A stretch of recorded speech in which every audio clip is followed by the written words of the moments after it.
Hello and welcome to Teacher Needs a Drink podcast. I am Elvis, your host. I'm here to let you know that Teacher Needs a Drink podcast is not safe for work. We are teachers at the end of the week and at the end of our ropes, and we'd like to keep these jobs, but we'd also like to be able to talk openly about them. Hence the pseudonyms, so we can remain anonymous. Guess means I'm not really Elvis.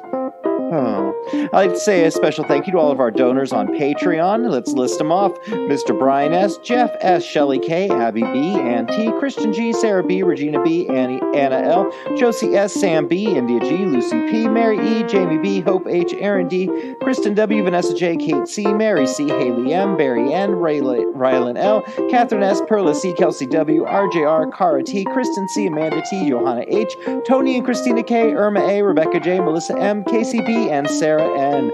Thank you guys so much. And if you're interested in getting more Teacher Needs a Drink podcasts, you can go to Patreon and sign up. And for as little as $5 a month, you get lots of extra episodes, bonus content. There's all kinds of early episodes that you can only find there. And there's also interviews with all of us, and you get to talk to us. It's pretty awesome. So Patreon, go sign up for it. I'd also like to thank our sponsor from the beginning, Ludlam Dramatics. If you are a theater teacher or know one in your building, you need to go to Ludlam Dramatics and get amazing resources and stuff for your classroom. LUDLAM, ludlamdramatics.com. They've got everything. They're awesome. Go check them out. So, my friends, it's winter right now, and we in Texas are having our first big smackdown. So it's kind of our snow day episode. So we all gathered virtually and got to sit and talk about it. And I can't wait to hear from you guys. Anyway, love you. I'm glad you're listening. Help spread the word. Blah, blah, blah. Leave a review. We love you. Thanks, guys. Mwah. Enjoy the show. Episode 72. I went to bed at 10:30 and I was like, wow, that's so late. I'm such a exciting human. It's not rare for me to go to bed at 10:30. It's usually my escape from the kids, though. I remember one of my friends in high school, every time we'd spend the night, at 9:30, his mom would go get 2 big-ass wine glasses, say goodnight, everyone, and go up to the bedroom. And, the dad would come up with, 2 of his own, night, guys. And they were just done. They weren't going to make an appearance. They weren't going to see us. They were just out. And I'm like, I get it now. That is officially how I want to live my life. That's amazing. That's brilliant. Aww. All right, friends, welcome to Teacher Needs a Drink podcast. I am Elvis, your host, and with me today we have Ms. Bunny O'Hare. Hey, Elvis. Hey, welcome. And also joining us today, Miss Lucille Lane. Hey, happy Valentine's Day, y'all. Yeah, and for those of you who aren't on the Patreon, you probably haven't heard from her in a while, Miss Sparkles! Actually, that's Mrs. Sparkles to you. Yeah. And last but not least, I'd like to, I'd like to welcome Miss Shirley Temper! Bridget Jones, wanton sex goddess with a very bad man between her thighs. Mom, hi. All right, gang. It's officially snow day for us here in Texas because it is cold, cold, cold. And I'm in the northern part of Texas, and this is the first snow we've had this year, snow that stuck. And I woke up this morning and there's an inch or two of snow. And yesterday everyone was freaking out and buying up all the toilet paper again and ready for the world to end. But I got all the notices last week that make sure all your technology is coming home with you over the weekend and be prepared. I think the snow day is going to be dead soon. I think it's going to be, it's just log on now. You're not going to get an actual day off work because of shitty weather, unless you can say your power went off. But I am very sad about that. I feel bad for the kids. Everyone needs snow days without school. Everyone, especially us. Agreed. This was my first. I got 2 days off from work, and this is the first. And I'm doing air quotes, bad weather day that I ever got in Texas, and I've been here 5 years. They don't come often around here, and it's usually just for this, a little bit of ice, and everyone's like, oh, there's an inch of snow, and Southerners can't handle it. It's because we don't have salt trucks. And so it's not that, the majority of us, I'd like to say, can drive. I mean, I grew up in Alaska and Georgia, so I definitely can drive in snow. But there's 2 inches of ice, and they throw some sand on it, and they're like, oh, that didn't work. We're out of ideas. See you in a day or two. Salt truck? I went to college in New York, so I drove in the snow. I walked around campus in the snow. I've done the snow thing, right? We would only get out of class if the professor didn't come to campus because the college was like, we're not canceling classes. You all live here, so just walk. It wasn't like anybody had to drive. They were like, just walk your ass to class. But I agree. I'm a little sad at what I think is the loss of the snow day because our district has already said like Monday we were already off. Tuesday would be the bad weather day, quote unquote. But Wednesday through Friday, if we can't come back, we'll just be remote. And I was like, guys, really? Like, come on. Just come on. Give us a day. Miss Buddy? Mr. O'Hare explained to me that at least like in the time of Rona right now, it depends whether like you can still count it as a bad weather day and get your funding. But if you go to remote, then that's when things get weird. So some school districts are still going to be like, yeah, we're using our bad weather days. I don't have any snow yet. Allegedly, I'm going to get it later. I'm in a different place than everybody. I'm in Deep East Texas, and we were lucky, and I was lucky because we had a huge snow 2 weeks ago. It was like 8 inches of snow. I prefer 8 inches to 2 inches, Elvis. So, yeah. But anyway, it was amazing. It was kind of like a once in a lifetime thing, especially for this area. And I want more of it. I want it now. We have professional development tomorrow, and the writing's on the wall that it's going to be virtual. And I don't even want to do that, and I'm angry about it. And I'm angry for a couple of reasons, mainly because I have a group chat with some of my like work wives, and they are all positive about it being virtual. And I'm the only one that's like, this is bullshit. I don't want to do it. I want to play in the snow. And they're like, but listen, I'm like, whoa, okay. I need everybody to get on my level here. Like, here's the thing though, because you know, my husband and my kids go to a different school and they have a full out snow day, like bad weather day, not going online, not virtual, anything. And my ghost principal has decided that he wants this job. So now he's trying to compensate for the fact that he's been useless up until this point, and he's hidden his office. So everything is overdone times 300. And it's going to be one of those, we need you to turn your cameras on. No. Yes, it's going to be that. I'm telling you, I'm going to call it. I'll text you guys later. I'm calling it now, which means my ass has to get up and look presentable because I don't do that hobo thing. And you know, my crotch goblins are going to be frolicking in the winter wonderland, and I'm going to be hunched over my laptop listening to bullshit that doesn't affect me as a teacher. And I'm mad. I don't want to do it. You know what I'm going to do? I'm going to do that. I've never done it, but I'm going to do that coffee cup trick that you saw when people were Zooming at the beginning of the Rona. You know what I'm talking about? Mm-hmm. What's the coffee cup trick? Oh, okay. So you take a coffee cup and you fill it full of wine or whatever, and then you cut off the tag of a tea bag and you adhere it to the inside of the cup so it looks like you're drinking a cup of hot tea, but it's wine. So we have a message here from Care Bear on the Teacher Needs a Drink Patreon page. Hey, Care Bear, what's up? So it says, yep, so glad I am putting that master's degree to work. We are in the middle of registration for the 2021-2022 school year, and students have the option to either pick out their classes through PowerSchool login on their own, or they can make a virtual appointment with me to pick out their classes. I was given the suggestion back in October by one of our board members to make an Instagram account in order to, quote, meet the students where they are. More like if I can't beat them, join them. Throughout my virtual meetings, I would ask if students and parents received the high school daily announcement email, which had the Counselor Corner info section. Most said yes. When asked if they scrolled to the bottom to look at my content, most said, no, I typically delete it. As a result, I am saying at the end of the registration appointment, if it would be easier for you to check social media rather than your school email, you can get updates by following me on Instagram.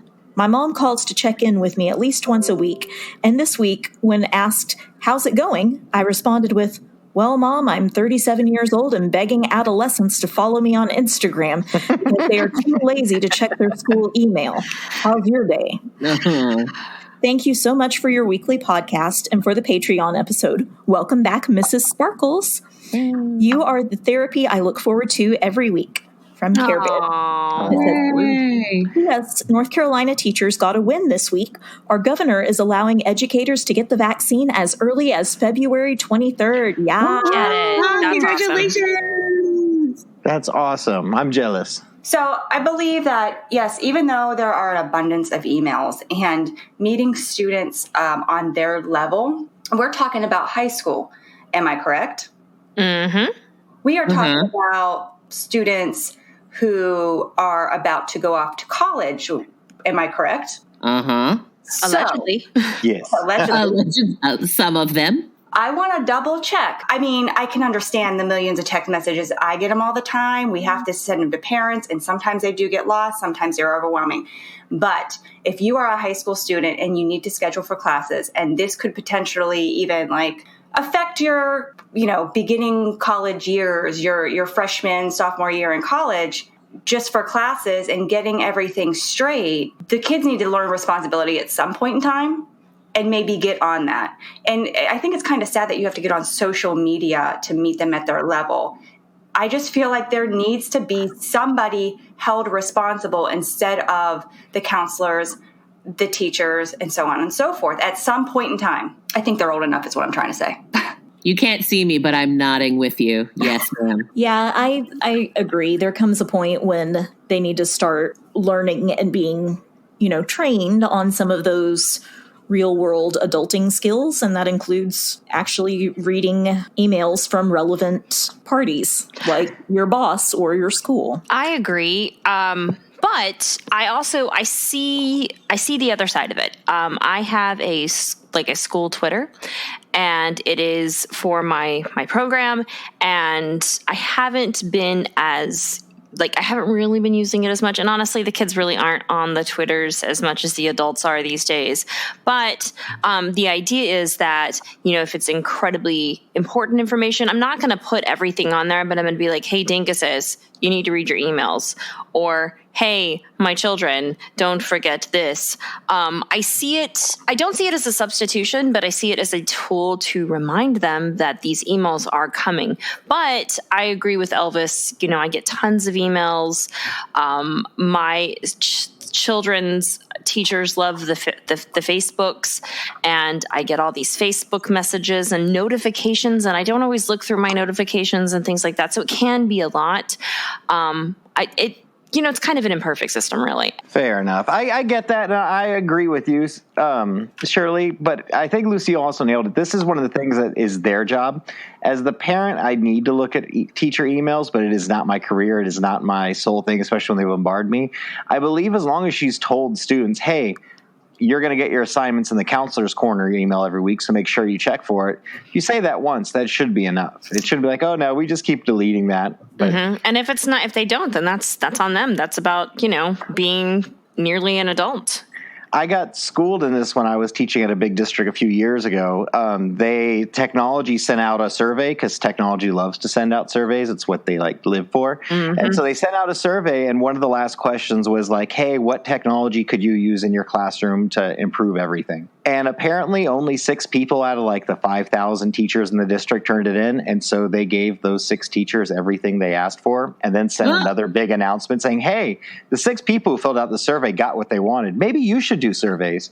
But of course, they never, ever did that again. So I kind of love that. Too. That's so snarky and bitchy, and I love that. That is petty. Hey, school, it's so petty. It's so great. Sparkles. I almost don't think of it as petty. I almost think of it as absolutely fair. Oh, totally. Totally. Yeah, I guess, yeah. I mean, come on now. We all have our things going on, but can we just take a moment to organize our life a day? And if that means reading some emails, if that means getting our mindset of what we need to do in the next few days, just do it. It doesn't take that much time. Those 6 people deserved everything they got. All right, my dudes. This is from the Reddits. This is from NatBug826. I'm sick of my job, but not for the usual reasons. I have a team member who is our team point person who is making my life even more miserable than it has to be this year. Aside from the hybrid teaching, the general COVID stuff, this woman has been a nightmare this year. We started the year with her having sort of a mental breakdown of sorts over a breakup. Now, let me fill you in. This woman is my mother's age, mid-60s. Oh, shit. I had really looked up to her as a mentor and professional last year, so I gave her some grace. But every day, or the first 2 months of school, my team members and I were subjected to wailing, crying, screaming, and tantrums when we weren't teaching virtually. It got to the point where we all stopped coming and taught from home to avoid the drama and hysterics. We even all confronted her and said we were worried about her mental state. She was late to meetings or completely forgot about them, looked disheveled, and was coming in wearing the same clothes multiple days in a row. No, ma'am. Yes. It was shocking to watch and anxiety-inducing to listen to her rant and cry on and on about this man she was only with for 6 months. Once that was over, she turned her attention to the election and ranting about QAnon conspiracy. She was ranting on Facebook. This is amazing. When we went back to face-to-face instruction, I would hide in my classroom with the door locked and the lights off during planning so she wouldn't come to bother me. She noticed I was avoiding her and is now taken to questioning me about everything I am doing. What am I doing in my classes and what am I teaching? Trying to assert her dominance over me by quizzing me about all my choices and instruction methods, walking into my classroom while I'm teaching and listening to my lessons outside the door, quizzing my students in the hallway to make sure I am teaching them to standards. It's not real harassment, so I can't go and complain. Yeah, you can. And I don't want to be that whiny person who's tattling to my boss, but she's making my job unbearable. I want to quit every day because I want to get away from her. I do not know what to do at this point. After having stayed at home with my daughter today and getting a text from another team member that she was throwing a fit because I didn't alert her and she's the team lead, I sent a very passive-aggressive email to my team about how I'm so sorry that while taking care of my sick child after not having slept all night and trying to pull together a subplan, I did not contact her directly. I'm just over it, and I don't care what happens for sending that email. I'm just tired of her and her shit, and I almost wish I would get fired so I don't have to deal with her anymore. I love my job, and I love my subject area, and I love my students, but having to put up with this woman's negativity and emotional turmoil every day is getting to be so much. Burn her at the stake. She's a witch. So, Burn the witch. I will say this, the part where it said something like, we think she has like mental issues going on. Yeah. She does. Yeah. I mean, Yes. That's some big old red flags flying. Like multiple big old red flags. yes, losing her mind. Damn. Sometimes it just takes like one small thing and the little dominoes that have held someone together for a long time just kind of start to fall away and like a... There's that. And then because all the QAnon, she said she was a QAnon person here. All the QAnon theories and predictions never came to light, never came true. So that's a whole nother thing about like dealing with that. She's got some issues she's got to work through. That was a lot to take in. There's a lot happening here. I disagree with you that you can't go ding her for harassment. It sounds like she's harassing you. She sure can, yeah. Like harassment is not always so obvious, and that's what makes some of these master manipulators really insidious. Is that they'll be harassing you, and they're not yelling and screaming at you, but yelling and screaming at work and having these sorts of breakdowns publicly in the workplace, that's harassment, and she needs to be handled in some kind of way. Like even outside the QAnon shit, which is its own bag of bullshit crazy. Yeah. But just the unprofessional way she's behaving, like I would have pushed her off a cliff by now or something. You got to remember that magic word in the anything public, but especially in education, documentation. Every time she walks around, every time she corners a child, like what is going on? Like anytime she is wailing, get a composition notebook and write that shit down. Date every single one. That definitely, I would think that would count as like a hostile work environment if you've got somebody who is specifically targeting you. So I would say contact your union or professional organization, depending on what state you're in, because there's no reason you should have to put up with that from a coworker. I mean, she's technically the team lead, but we all know that doesn't mean that she's the boss of you. So no, she's not. Who is she to say like, oh, you didn't call me because you were staying home? Like, I don't call my department head, who's a band director, when I don't come to work. You know what I mean? Like, that's none of his business. That's not his job. Yeah. So why would you have to call this crazy bitch just because you had to stay home with your sick child? Like that's way overstepping. It's only her business if you guys are co-teachers, if you are teaching the same subject, if you need them for something, then yeah, you do need to communicate. My department head is my work wife, and so I will need her to unlock my classroom and I always do a Google slide with what we're doing, and she logs into my Promethean board and, all those things, then yeah, you definitely need to communicate that. But number one, you don't owe this bitch nothing. Fuck Not her. a thing. Not nothing. A damn thing.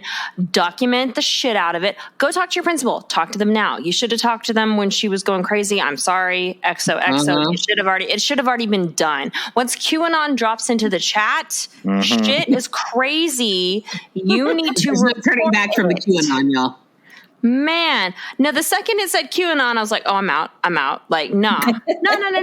She's harassing you. Like, there's no way. And any employer that is not stupid as hell is going to do something about it.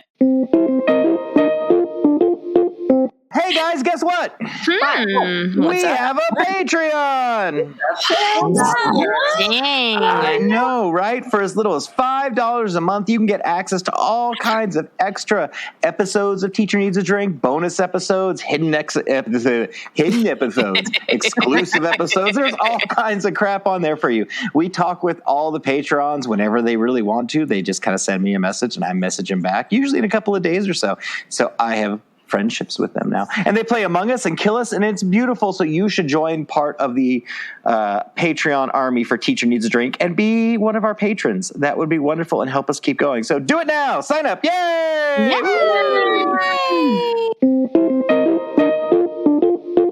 So would you rather swap lives for a day with Madonna or the Queen of England? Both of them currently as they are. Not like Madonna like 20 years ago or the Queen 50 years ago. Damn. Ms. Bunny? I'm going to go with Queen Elizabeth II, Her Majesty the Queen, because I think it would be amazing to have people have to refer to me as Your Majesty all day. And also because I want to know all the gossip about like royal family goss. I was going to say you could probably like tell your kids you need to call me Your Majesty, but if you want people to say it like non-sarcastically, then yeah, you probably have to be the Queen. Shirley? Yeah. I'm going to say Madonna, and here's why. I love the Queen. I wish she was my queen. However, her son went to Jeffrey Epstein's island, and she has to deal with that. And also, she's not a spring chicken anymore. I can't imagine her body feels really good. And Madonna's in insane shape, and she's got like a 20-year-old boyfriend right now. She's literally my mom's age. I'm not kidding. My mom's actually 2 months younger than Madonna, and she's a 20-year-old boyfriend and abs you could grate cheese on. I'm going with Madonna. This is a really tough one because they are both queens in their own way. But after listening to Shirley, I think I'm going to have to go with Her Majesty the Queen, because then I could lock up my disgusting pedophile son in the Tower of London and like drown him in a cask of wine, and no one would ever know, because who's going to tell on me? I'm in my 90s. I'm going to die soon anyway. That happened to like George II. Yeah. You can get away with a lot more evil shit being the Queen. When you're like 96, right? So like I'm going to be 96. I'm going to deal with the people who need to be dealt with stealthily. And even if it's not stealthy, who cares? I'm 96. What the fuck are you going to do? I'm the Queen of England. Is she 96? I thought she was 94. She's probably 94. I think it's 94. She's old. But she's going to live till she's 270, so does it really matter? Yeah, Philip's 99. Damn. They are never going to die. No. Lucille? Madonna. Yeah. Yeah. I don't care really about the Queen of England. I just don't care. But I mean, I have heartfelt ties to Madonna. Like that was my youth. I want to be her. I want to take a holiday and Holiday. I've never had abs, and I'm I a material girl. I just want to take a holiday and be a material girl. Like, just let me be. I think you got that. I have one day, right? Yeah. I'm going to Madonna everything too. Like, I would just put on everything she has in the closet at once. I would just call up everybody in my phone just to meet up with them. I mean, live it up for 24 hours. All right, folks, thanks for joining us for another episode of Teacher Needs a Drink podcast. I'd like to thank my hosts who were with me today, Ms. Shirley Temper. It was wonderful hearing from you. I like you very much, just as you are. And Bunny O'Hare, it was wonderful you being here. It was a pleasure as always. Yay. And Miss Lucille Lane, I'm always welcome and excited to hear your opinions on things. Oh, thanks. I appreciate that. And Miss Sparkles, welcome back. Mrs. Sparkles. Yes, Mrs. Sparkles. It is good to be back. I missed you guys. Yay. All right, folks. Well, make sure you put the oxygen mask on yourself before tending to others. Deep breaths, deep drinks. Cheers. Woo! Drink up that glass. Man, my beer kicked in. Shit. Yeah. I gotta get it together. Thanks for joining us for another episode of Teacher Needs a Drink podcast. Teacher Needs a Drink podcast comes out every Wednesday and is brought to you by Lud Lamb Dramatics. If you're a theater teacher or no one in your building, send them or go to Lud Lamb Dramatics and get everything you need. I'd like to give a special shout out to my guest host today. Thank you to Miss Shirley, Miss Lucille, Miss Bunny, and of course, welcome back Mrs. Sparkles. It was a blast having everyone there. If you have something you'd like to share with us here at Teacher Needs a Drink, you can go to our website, teacherneedsdrinkpodcast.com, and hit us up to the contact page, or you can tag us on Instagram or Facebook. Either way, we appreciate it, and really, if you can do anything, leave a review, tell someone you know about us, just help spread the word. All right, my friends, take care of yourselves, and cheers. Bye.